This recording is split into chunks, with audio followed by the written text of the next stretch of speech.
एक सेठ से लक्ष्मी जी रूठ गई। जाते हुए बोली, मैं यहां से जा रही हूं, अब मेरी जगह नुकसान आएगा, तैयार रहना, और अगर तुम जाते जाते मुझसे कुछ मांगना चाहते हो तो बोलो। सेठ बहुत समझदार था, बड़ी विनम्रता से बोला, माता नुकसान आ रहा है तो आने दीजिए, बस मुझे आप एक वरदान दीजिए कि मेरे परिवार में हमेशा सुख शांति बनी रहे। लक्ष्मी जी मुस्कुराई, तथास्तु कहा और वहां से चली गई।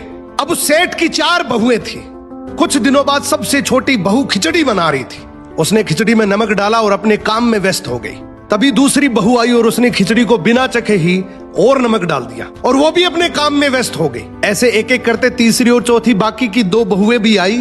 उन्होंने भी खिचड़ी को बिना चखे ही उसमें नमक डाल दिया। अब रात को सबसे पहले सेठ खाना खाने बैठा। जैसे ही उसने खिचड़ी का 1 चम्मच लिया, उसे महसूस हो गया कि इसमें बहुत ज्यादा नमक है, और सेठ जी तुरंत समझ गए कि नुकसान आ चुका है।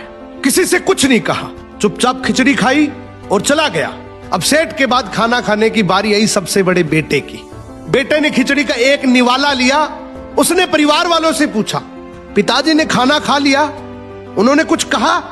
तो बाकी सबने जवाब दिया, हाँ पिताजी ने तो खाना खा लिया, लेकिन किसी से कुछ नहीं कहा। तो बड़े बेटे ने भी चुपचाप खिचड़ी खाई और चला गया। ऐसे ही करके परिवार के बाकी सारे सदस्य एक एक करके आए, अपने से पहले वालों के बारे में पूछा, कुछ नहीं कहा, चुपचाप खिचड़ी खाई और चले गए। अब रात को सेठ जी सो रहे थे, सपने में नुकसान आया और हाथ जोड़कर बोला, भाई मैं यहां से जा रहा हूं, मैं यहां नहीं रह सकता। तो सेठ जी ने पूछा, क्यों, क्या हो गया? नुकसान बोला, तुम सबने मिलकर 1 किलो नमक खा लिया, पर मजाल है कोई किसी पर नहीं चिल्लाया, किसी ने गुस्सा नहीं किया, सब शांत रहे।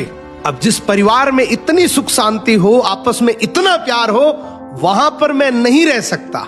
निष्कर्ष कि जिंदगी है तो उतार चढ़ाव, दुख सुख, फायदा नुकसान सब चलता रहेगा, लेकिन जिस परिवार में आपस में लोगों में प्यार है, सुख शांति है, छोटे में आदर, बड़े में बड़प्पन है, उस परिवार का कोई नुकसान, कोई आपदा कुछ नहीं बिगाड़ सकती।